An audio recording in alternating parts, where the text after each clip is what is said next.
Continue, Karen. Okay. Yeah, I think even thinking about how we sort of how we those relationships with our the younger, how we sort of even relate or even think about those younger sides of ourselves are really interesting to even address in a piece of life writing, because now I sort of in a way feel like the younger me came back and tapped me on the shoulder during at one point or several points when I was a bit lost, let's just say, and that's formed part of my memoir writing, that I actually did, and this was for real, that I did see a little girl who looked exactly like me at my age, who stopped and stared at me, and so there's various moments I think that you can always address, not just how you contact that younger self, but whether they're perhaps still wandering around. Does that sound mad? But yeah, no, I mean, I think it's a common trope that's used in drama, isn't it? Especially that you're younger, a younger you will suddenly just be stood in the woods. And yes, Ruth. It's also something that comes up in therapy, or certainly did when I was having therapy, which is, my therapist used to tell me to go home and look at a photograph of myself at the time that these things were happening and say, I love you. And I couldn't do it. I just felt so ridiculous looking at this photograph and trying to talk to this young me. I couldn't do it. So I sort of pretended that I was doing it, but I wasn't really because I felt so silly. Um, but there's a wonderful, well, one of many quotations from David Bowie, God rest him, in the book where he said that one of the things about growing up is learning to live with all of your past selves. And I thought that was a really wise thing to observe. And obviously very particular to him, given that he had so many different personas over the years and different characters that he played. But I think it's true of all of us, and learning to sort of live with all of the people that you were and that you are is actually part of, becoming more confident and relaxed in yourself, I think. Yes, Growth, personal exactly. growth. Exactly. Ruth, did you want to add Yeah, to that? I was just thinking when you were speaking, Karen, because I had quite a break in my life in that when I was 33-ish, I had an accident and I was in a coma for quite a long time, and sort of just about everything in my life changed.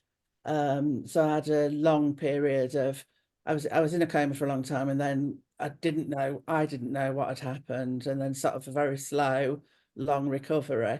And since then I've also had sort of periods of time when I've been in hospital and not being very aware of what's happening.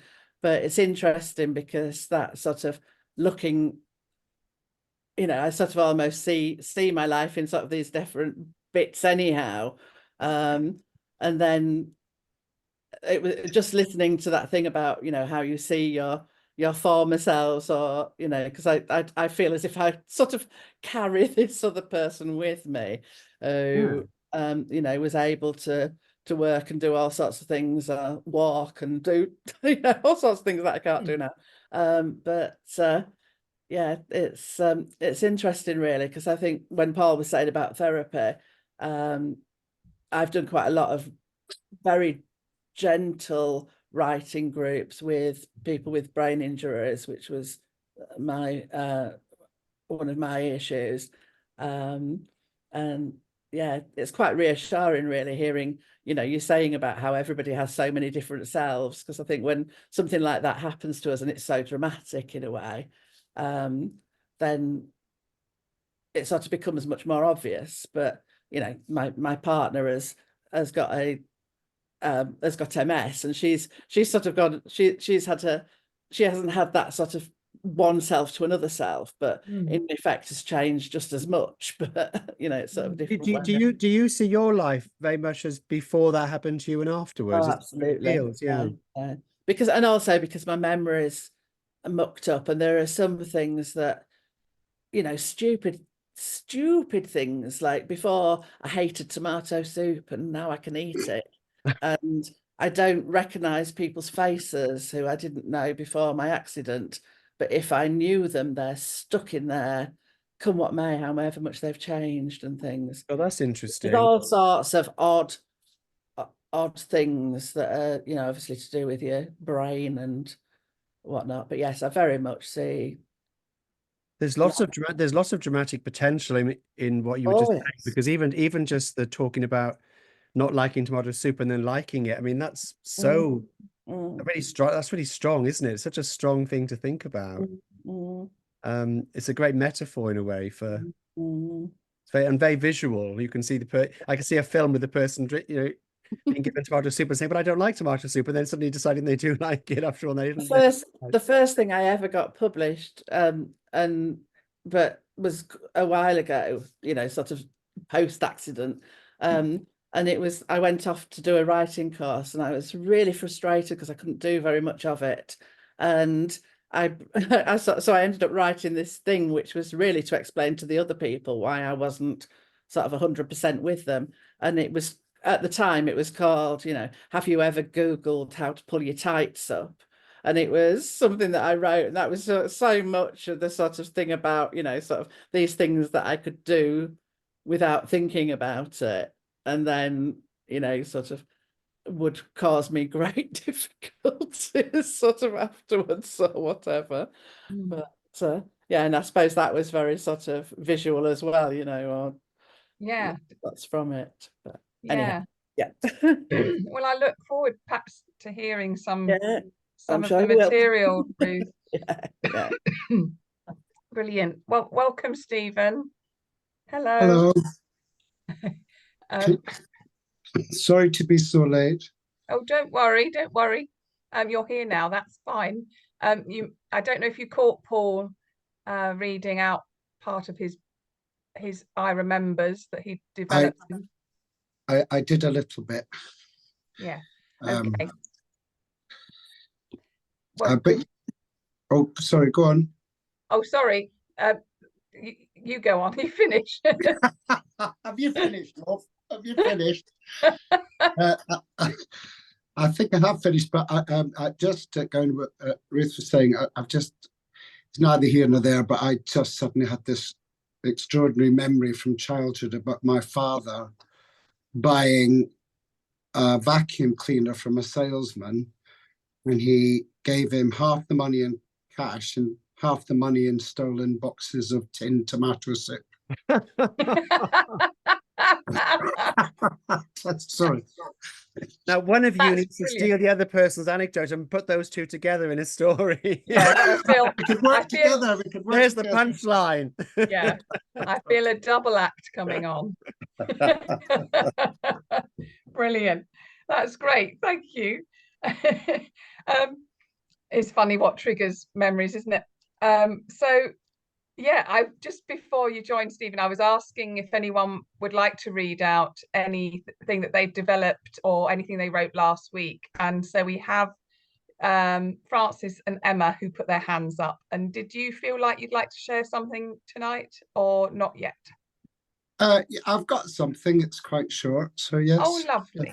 Okay, that's great. So why don't we, I'm going to start with the order of who got in first. And so I'm going to start with Francis, and then we'll move on to Emma and then to Stephen. So how I usually run these things is that someone, the writer will read out, and then if we want to feed back anything, we can have a chat about it. Or if we just want to do a humongous round of applause, then we can do that as well.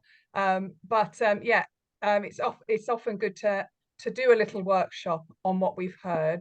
You can also pop in the chat box as well if you want to comment on something. Yes, if you've got a short-term memory like myself, pop it in the chat box as it's going on. Yeah. And then we can have, and then we'll move on to a writing exercise after we've had this section of the workshop. Okay. So can I ask you? Yes. Sorry, can I ask you to shut me up because I can't? I'm having problems. I'm on my phone. Do you want me to mute you? Okay. So can you shut me up? Do you want me to mute you? Please. Okay, until you read. You're now muted. That's it. Brilliant. Okay. Yes. So everyone's muted. Okay. Wonderful. Francis, would you like to start? And Okay. please, if you have a title for it or anything, please do feel free to introduce it. If not, just go straight in. Yeah, I didn't think of a title, but strangely enough, I have a Greece kind of bit in it as well. So Ah, I remember sitting in physics with my hand shoved down Pete's pants. Pusio screaming like a banshee, waving a 2-meter ruler in the air, ready to slap anyone who did not listen to her ramblings. I wasn't bothered. I was too busy. I'd felt his trouser leg up and pulled it up and felt his calf, and I was in heaven. We sat on stools in the back row, but open to passers-by who must have seen me with my hand up his shirt and his hand down my pants. We'd nearly all classes together, maths, English, geography, religion, and we nearly always sat in one of those old wooden desks with inkwells. The only time we were apart was PE. He was a natural and I was crap. I'd watch him like Sandy watching Danny try out for the sports team, except Pete was in his element and I was hopelessly devoted to him. My head never said fool must forget him. In maths, I'd be in the middle with Gary on the other side. I still got my hands into Pete. Could have been my first three-way, but in fairness, I didn't know what one was. Sister Eugene gave me the strap for daring to question how God could be a man, a dove, and the Holy Ghost all at the same time. I was seriously impressed by that, but got a strapping and told to paint the quadrangle flooring blood red. When I asked blood red, to stop Satan himself from coming up through the floor, she said, screaming at me. Obviously, really, when you think about it, she was one nun that could beat a whole class with her oil-soaked strap and not be out of breath. Maybe I enjoyed the temptation too much. I was quiet. Myself and Pete got in the band, me on the trumpet, he on the tuba. Perfect for me, as I'd skip PE and have some more time for a good old grope. Nothing could stop me. His house, my house, the bus, leisure centre, the cinema. We got very creative with our duffel coats. And I'll leave the rest to your imagination. My one regret ever was when he went to kiss me. I looked away. Shit. oh, that's so lovely. That was so lovely. Oh, I really loved the tender ending. It was, yeah, really, really quite moving. After after all the sort of the awful nun behaviour. Let's just put it. But I thought it was full of interesting details though, like painting a floor red. Which, are we having a red theme tonight with a tomato soup? Yes. Is it yes? And I love the sort of sexual nature of it as well. It was what you did know and what you didn't know, sort of rubbing up alongside each other. Excuse the pun, but and duffel coats and the creativity of duffel coats. That was a superb line. Thank you. And it was joyous as well. It was full of joy. Yeah. I loved the joy. Yeah, I was trying to go for the joy because, I mean, it was, as we all know at that time, it's such a confusing age, like you were saying earlier, Paul, and you just don't know, and you're not taught anything. And especially in a very Irish Catholic school in Northwest London, it was just, there was absolutely nothing taught, but it was just, yeah. That's right. And we was, everything was so in the dark anyway, and especially in a Catholic school, there was no, but then I think you ended it so well with the with the with the kiss, where you didn't have the kiss, you didn't allow the kiss, because you almost because actually the kiss was the most intimate thing that you could have been doing, and you perhaps didn't know how to be intimate at Yeah. that age, True. in the climate of which we were, you know, that it was Yeah. in the days. I thought that was lovely. I did enjoy the Greece kind So of, did I. because that really Hopelessly devoted to you. exactly, and it does really place it in a certain time as well, Yeah. Yeah. which I think is good, because in a way it could have been well, you know, it doesn't sort of say what years it was particularly, but because of you mentioning just the one cultural, you know, phenomenon that Greece was. Yeah. And also it kind of matches the tone of your piece, because you know Greece, when I saw it when I was 12, whatever it was, just seemed like a sort of, you know, film made for my age. Yeah. I didn't get how filthy Greece was. I had no idea what was going on. I just thought it was about Danny and Sandy, and they were so lovely, but nothing dirty ever came into it. No. So then No. I got focused on Stockard Channing's character and realized I completely missed the story. Worst It's thing's funny like when you're gonna go older. with a boy or two. Hello, threesome. Yeah, it's only when you look back now you realize, but then, like you say, absolutely, Paul, it was just a great movie, and it was just, yeah, it's fantastic. But you used it really well in that Oh, piece, because yeah. it gave us a time and location, but it also gave us a kind of sense of the age of the person responding to it, you know, that you were Okay. innocent. So it just Yeah. added to the sense of innocence for me, that Oh, you know, you were sort of having these fumblings. They were very innocent, you know, there was yeah. something very sweet about it. Mm. I really loved that. Well, thank you. Thank you. Yeah, it was, yes, Ames is right. It's good to hear queer joy among I must add my own story of Greece, because I fear it's just come back to me now. We did have a VHS player in our family. We were very, very posh in that knowing one at all, but we did. And me and my friend Emma, who we used to kiss each other quite a lot, you know, 10 years old, 11 years old.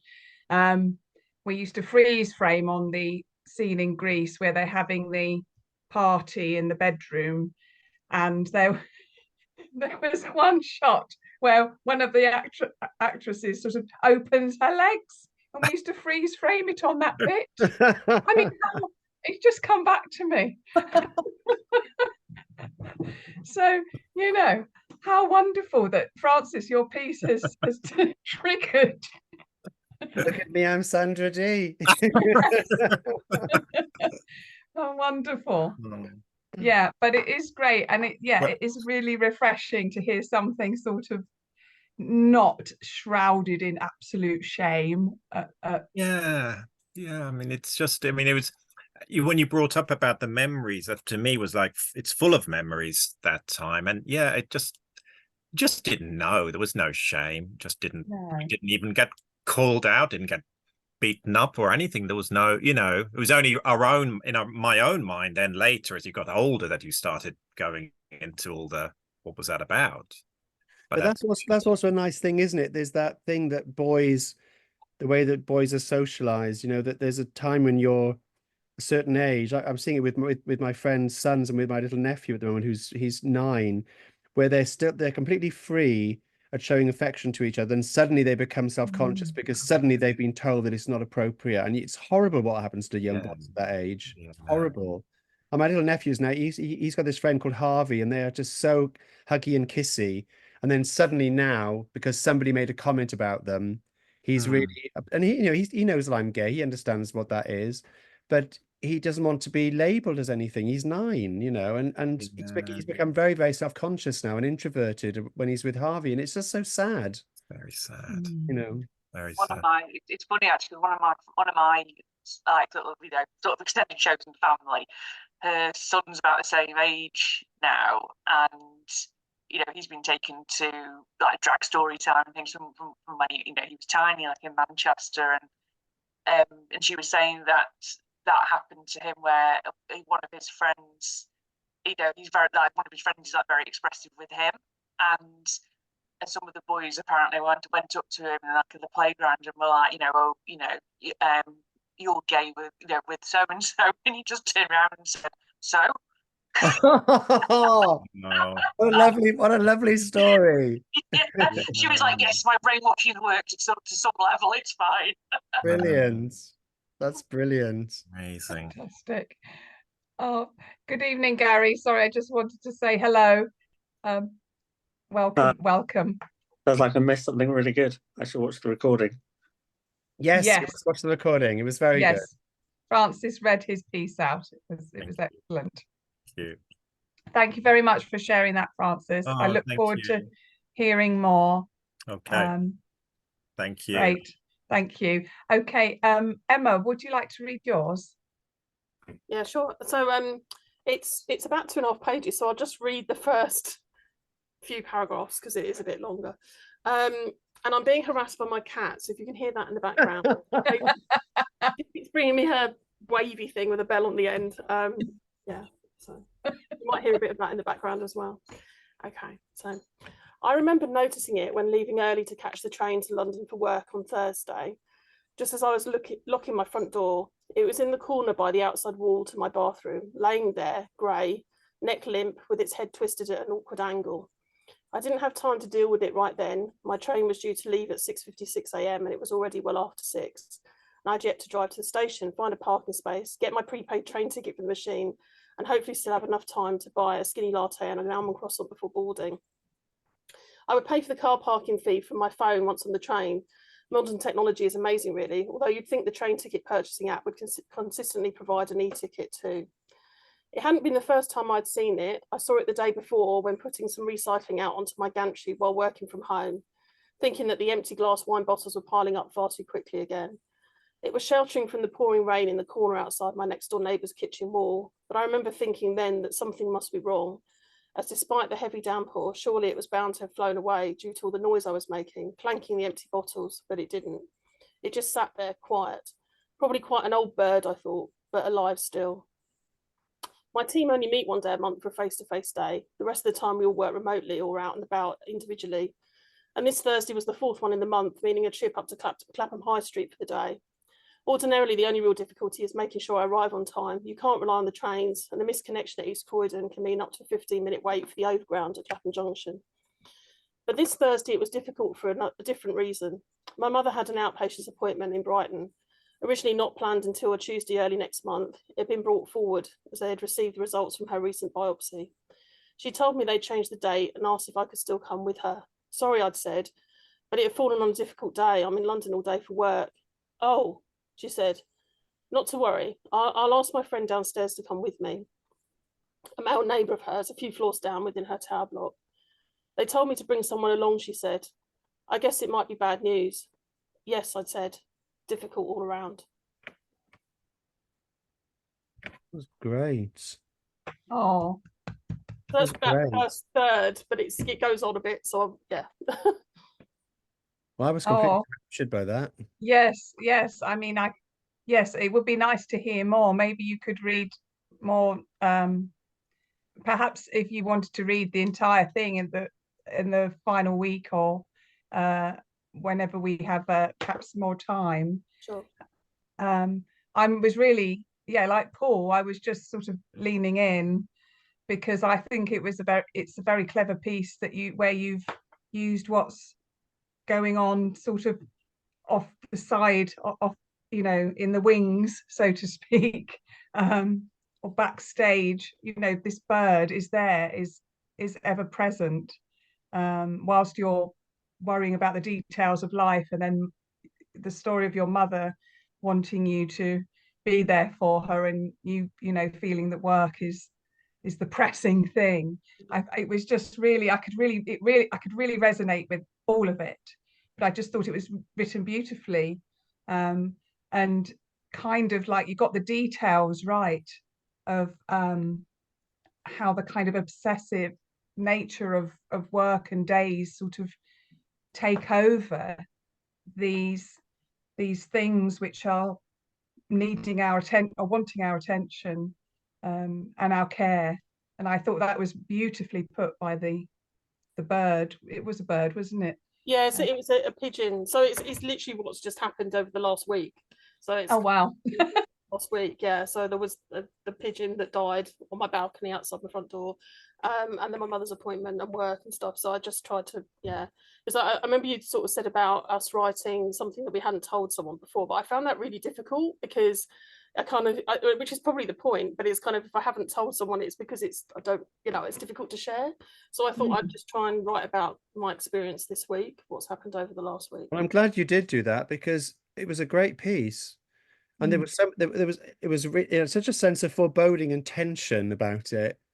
Right from the beginning, I was thinking, oh, something bad's going to happen. Something bad's, it was like, when you read a really good novel, crime novel, I read a lot of crime fiction in particular, and you'll have a sort of regular domestic scene and there's something that's not quite right. And it's usually just to the side, just slightly in the peripheral vision. There's something bothering the character that they know something isn't right.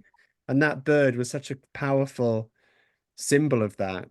And I thought the way you used that was really good. It was really good. You didn't overdo it. You just gave us enough for us to have that sense that something wasn't right, and it was building up as you went along. It was really well put together.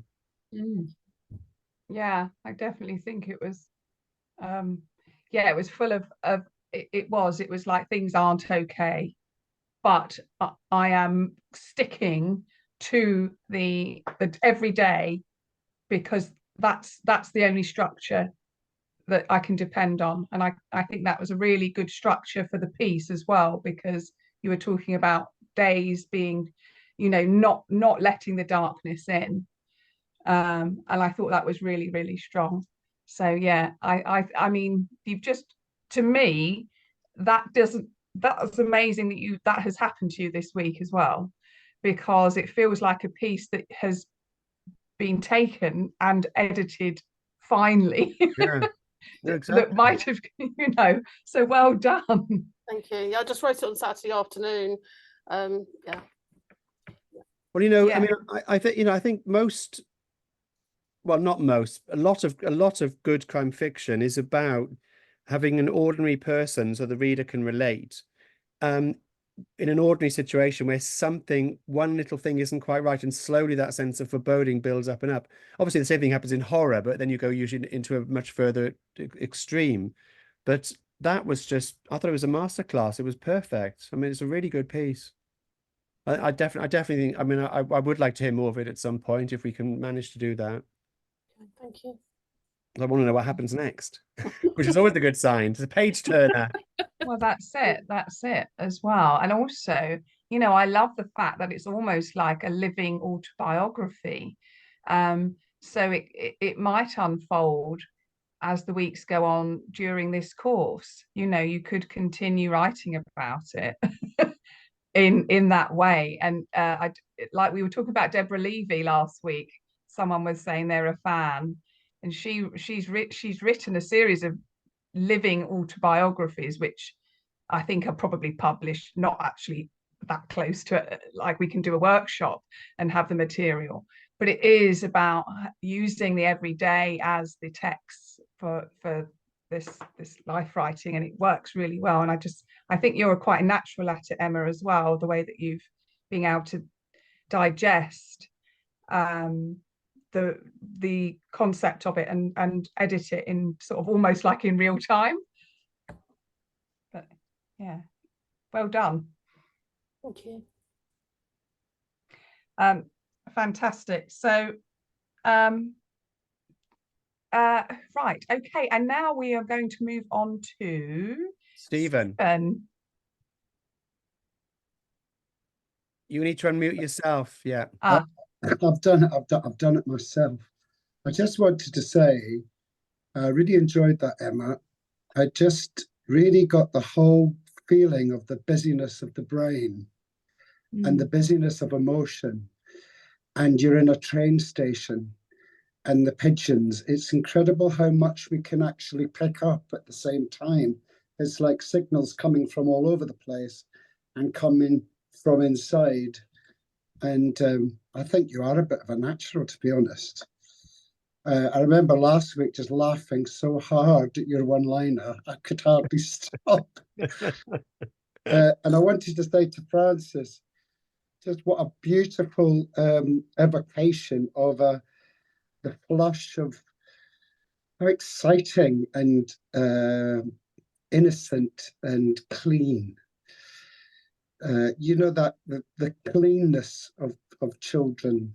The I just loved it, and I loved the fact that nothing was suppressing it. And like Karen was saying, oh, you missed the kiss. You missed the kiss. Oh, anyway, I just wanted to say that. So mine. I thought this was a dream. I thought I'd made this up, but I've subsequently realised that this is actually a memory. But this whole thing of I remember, it's just such a brilliant exercise. It's unbelievable.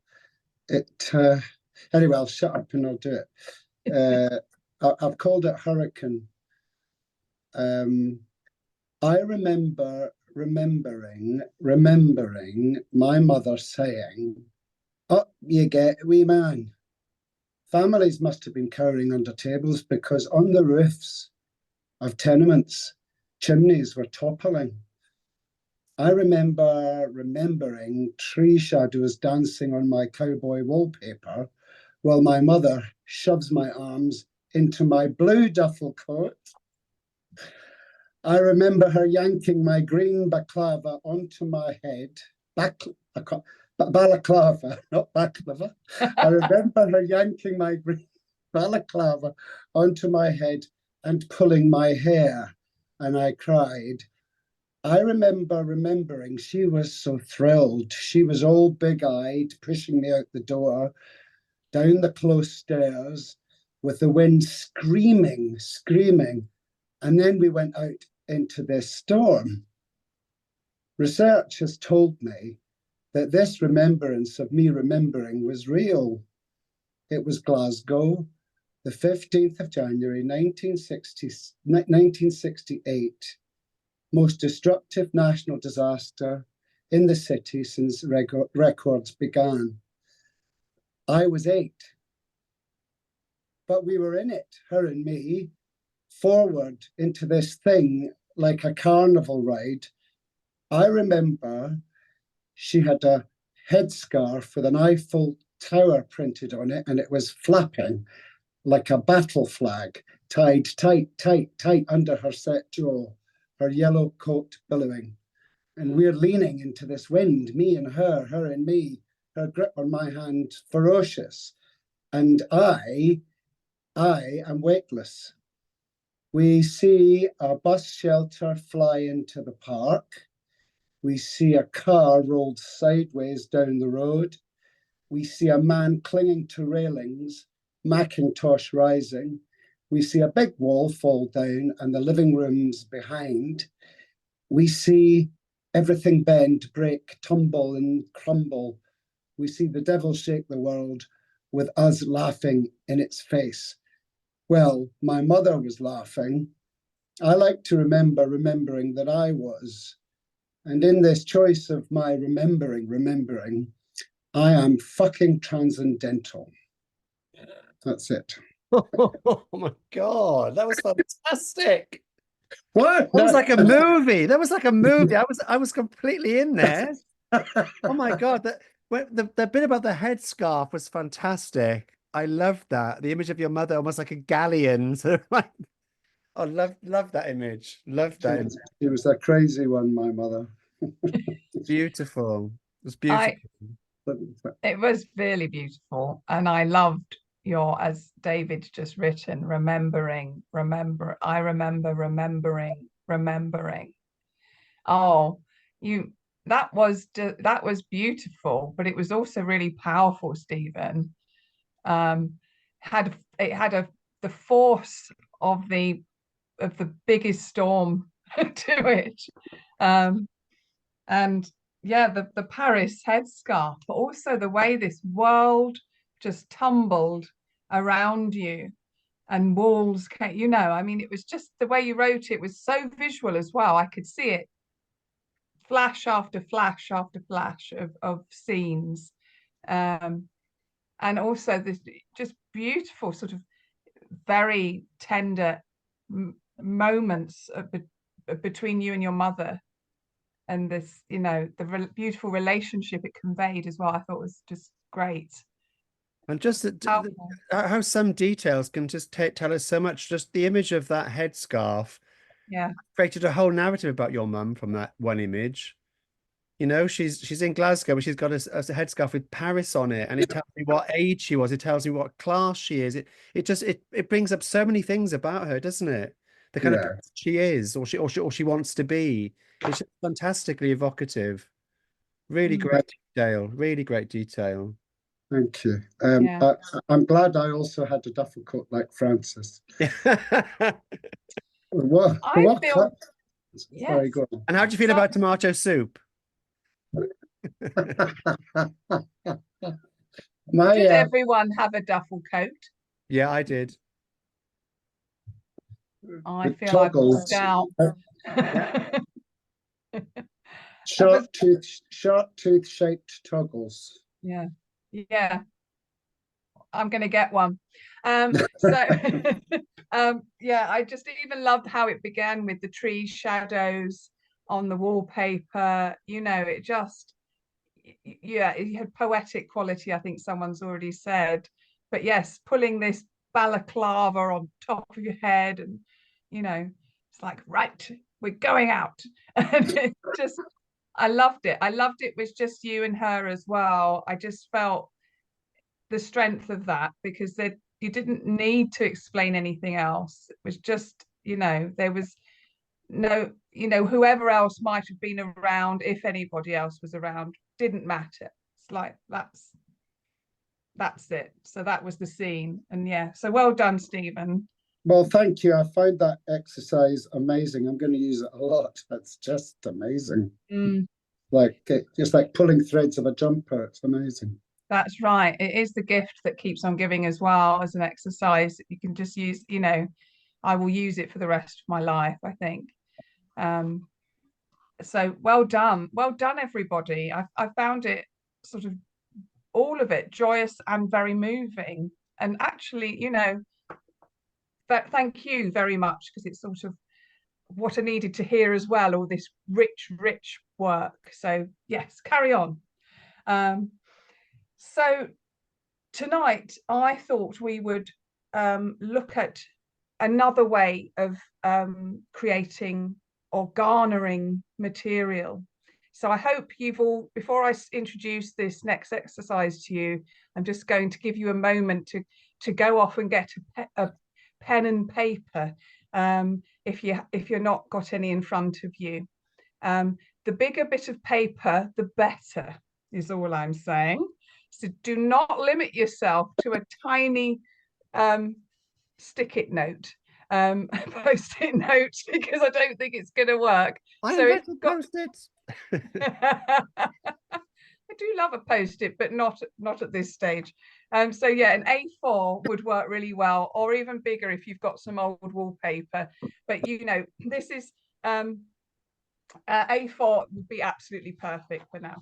So I don't know if any of you are familiar with the idea of mind mapping, or yes, I think they could be. I think some people use them in a work context. I haven't, but it's a brilliant technique. I have used this a lot for my writing, my creative writing. So and it's about the idea of, similar to I Remember, but it's a more of a visual thing, and it becomes a bit more like an octopus, with different arms going out. So because it's also more linked to drawing than writing, it can free up a different side of the brain, or different aspect of the brain. So I'm just going to, when I started writing my memoir, there was a lot of shame about alcohol, that I wanted to write about my own alcohol consumption and work, basically how my life was surrounded by alcohol, working for an airline, where it's not only to do with partying, but you know, but also my past was really steeped in, marinated, let's just say, in alcohol. And my father, I wanted to write about him. He was an alcoholic, but also there was parts of me that at a certain point in my life, whilst I worked for the airline, I felt I was becoming him.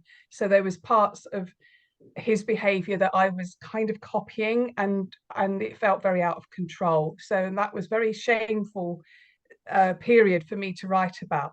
So anyway, I thought, right, you know, someone introduced this idea to me of lightening it up really, and being a bit more free with it, rather than just sitting with the stories and you know, sinking deeper and deeper into it. So I'm going to show you what I did for my map, and I at the center of it, can everyone see that?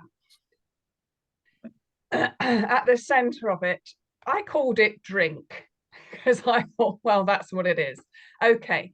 And so then off each, I started basically just all these offshoots, everything I could think of, confidence, a laugh, true self, fear of father, paranoia. Those were the things that first came to me, party girl.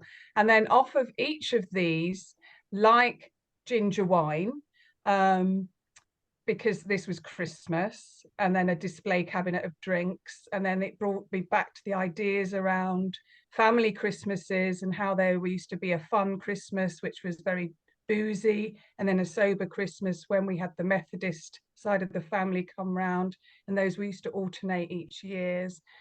And that got me into thinking about my dad and the context in which he was brought up, and that it allowed different thoughts to come in quite naturally. And then over this side, it was, for instance, after school tipple, which me and my friends used to have. I sleep on the sofa sometimes. Helen Barber, she was sick, bless her, when we gave her a cocktail of ginger wine and avocado. And then various things that came, belief in magic powers, which I used to have when I was drunk, that I was psychic. I still do think I'm a bit psychic, but I'm not drunk when I think that now these days. But also, when I was drunk, I used to think I had healing hands until I gave a woman a slipped disc during a massage. So all these actually quite humorous things started coming out as well. So it wasn't, and I think this was the nature of doing it at speed, but it being like an octopus with all these arms coming out. I didn't have to sort of control them anymore. So holidays, of course, Spain, Portugal, my friend Kate, fancy dress parties, accusations. So dad's death, you know, lungs, water, all of this stuff. And so basically that's just, that's what I did. And this gave me loads of stuff to think about that I couldn't have accessed in a way that was a more linear way of writing. So my suggestion for you tonight is, we've got 20 minutes or 25 minutes, and then we're going to have a little chat about next week. But I thought it would be good for you to do a map, to draw your own map, and you can choose between a theme that you might like to write about, which, for instance, like alcohol, or duffel coats, or soup, or whatever. Or you can just simply put at the center the story of my life, which then will create, I'm sure, huge amounts of octopus legs. Or you could choose a specific age. So if you're thinking, oh, I really want to write about being 16, then you could do that. And then you can just draw off everything and let those arms lead to one another, and just see where it goes. And this is sort of exploration time. So and that it should, create a lot of material, and also jogging of memories as well, but in a kind of loose way. So Karen, I've used this before. right. I've used it in the context of writing novels, because okay. I didn't find it with the memoir. I didn't have this problem so much, because I think the story was already there, kind of thing. But when I write novels, I usually reach a point where I just can't engage. I just get so tired of looking at a screen full of text every day, and I can't see my way through it.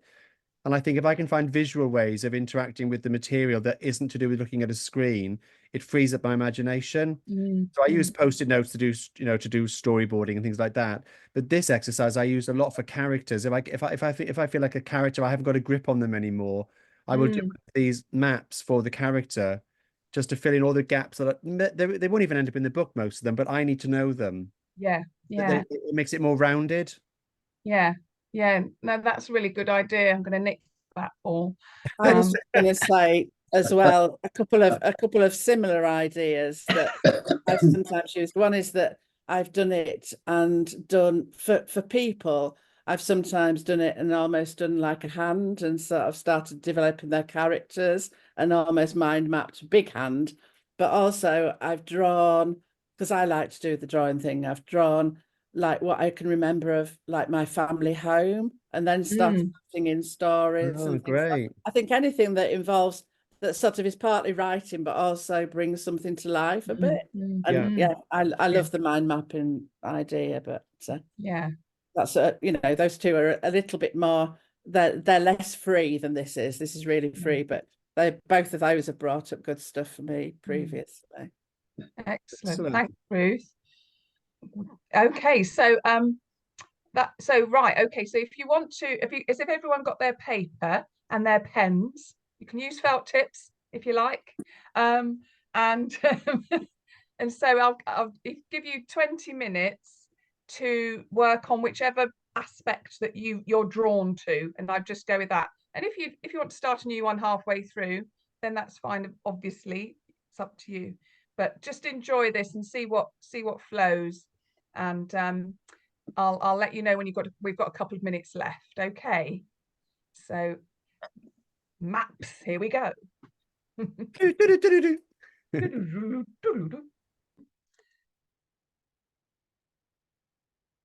Yeah, sorry. Yeah, sorry, that woman threw me off. Yeah, so each of you have got a map now in front of you. And this is something that you could use to work from to write a piece over the coming week, or you could develop a new map if you've decided you want to do something differently, or you could do a series of maps. But would anyone, we're going to go, before we talk about perhaps what anyone's discovered doing this map just now, I'm just going to talk about next week, because unfortunately Paul and myself are otherwise engaged. So we're setting a reading week next week, which is slightly not strictly reading, but we're going to send you an email where we are suggesting you can do one or the other or both of these things, which is to go on a field trip. The first idea is to go on a field trip and to go to a bookshop or a library and pick up 5 memoirs at random and jot down the first line of each, and then choose one and continue writing your ideas into this story that's already begun. And I thought what would be a good thing is that if you wanted to use this time next Wednesday, you could have done that by then, and then you could use this hour and a half that when we would have usually have met online just to do your writing, so you keep up the routine. Can I make another suggestion on that one? I just thought of something. Yeah. If people don't want to spend money on going to the bookshop, on a library isn't easy to get to, and you have a Kindle or a laptop, you can also just order the sample chapter on Amazon for free. Just get the sample chapter of the beginning of the book. It's free then. And yes, obviously you can use Paul Burston's memoir, the first opening line, which is, Paul, can you remember? I can't even remember what it is. Oh, that's putting you on the spot. I'm sorry, Paul. It's because it changed, because there was a prologue that was added later. So it began with me being born prematurely. but now it actually begins with me outside heaven, about to go into heaven. The first time I went, the line is first time I went to heaven, I never made it through the hallowed doors. That's the first line. Oh, that's good. Correct. I'm checking. I've just got Thank you, Ruth. Good to have a fact Corroborating. checker on site, isn't Yes, full story. And then the other one was I was born 5 weeks premature to a woman who wasn't ready to be a mother. Yeah. Oh, Yeah. there you go. You could take that idea. You could just all rewrite Paul's memoir, actually. I think I applied this in journalism when I was a columnist, because when you're a columnist, you have 700 words to make your point, and you need to have an arresting first sentence. You need to grab people on the first sentence. So that's the style you kind of develop, and I apply that to everything I do. I would think if you can't grab them with the first sentence, why are they going to stick with you? So you need to intrigue them and say something arresting, Yeah, definitely. That's a good idea. You could try it and create an arresting opening of a story. The other idea is, and we're going to send you this in an email, so you don't have to retain all of this information, is Desert Island Discs, which is you make a list of the 8 pieces of the most significant music in your life. And the emphasis is probably on significance, because it'll help you think about the stories attached to them. And then you choose a couple, or you can write all 8 out if you like, and you write the stories that are evoked by this piece of music.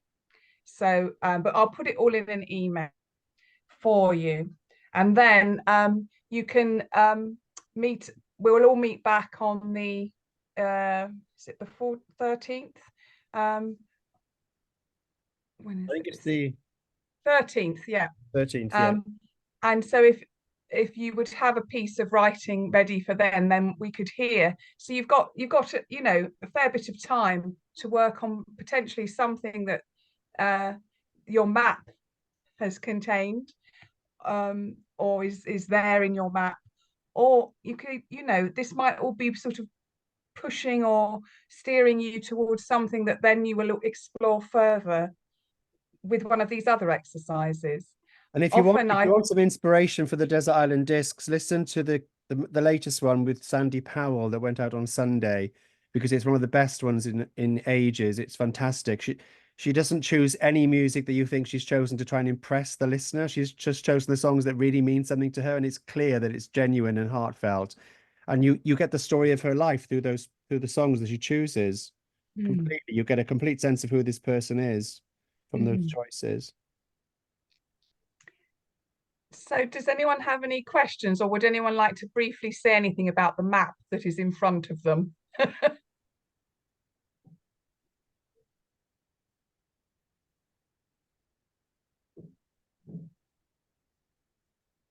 No. I have to go over about 2 different pages. But that's good. I No couldn't see choice. Yeah.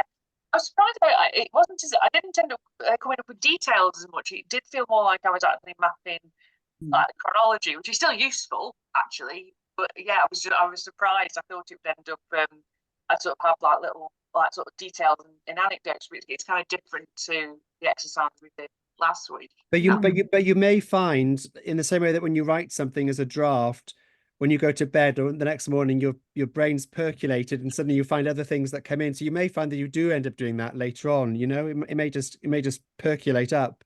Yeah, that's true. Thank you. Yeah. Gary. Yeah. I've written my memoirs, but it needs a rewrite. So I was like, what do I want to focus on?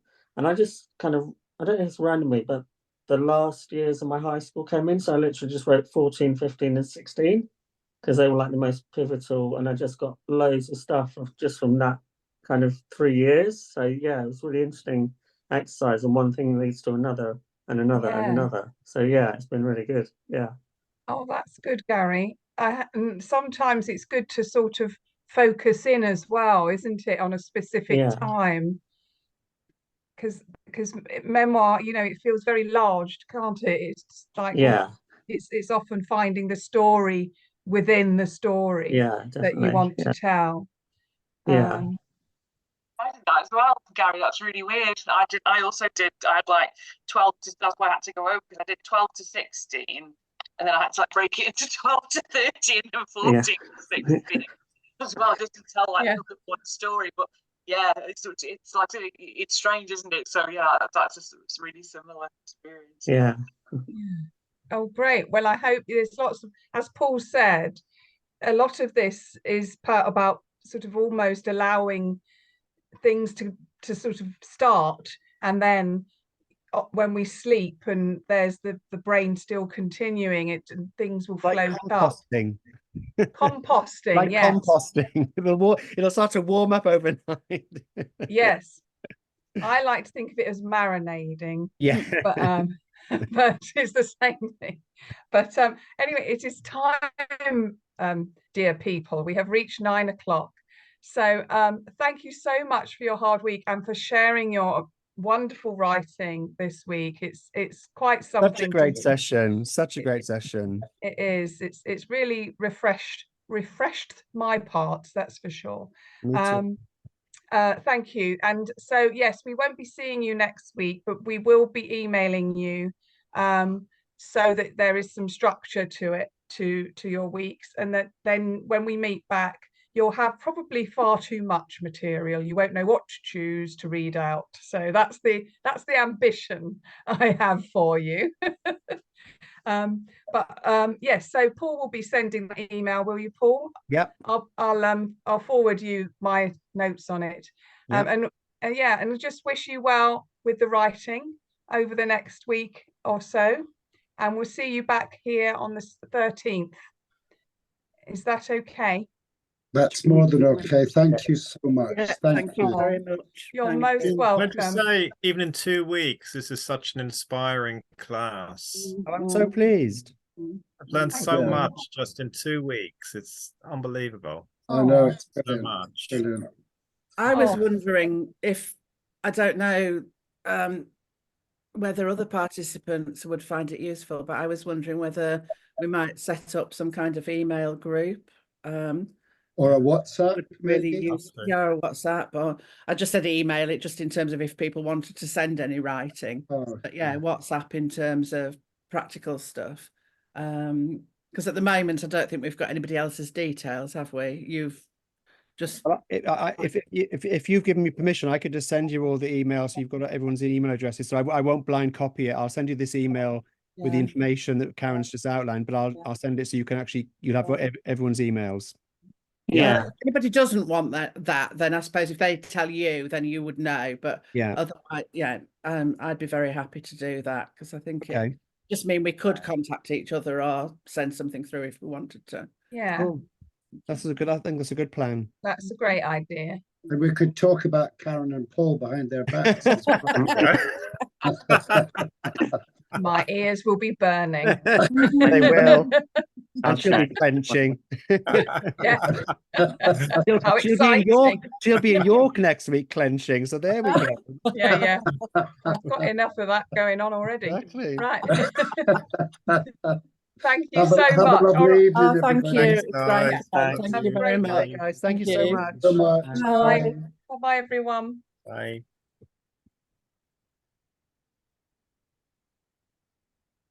Oh, sorry, I'm still here, aren't I? Didn't come in.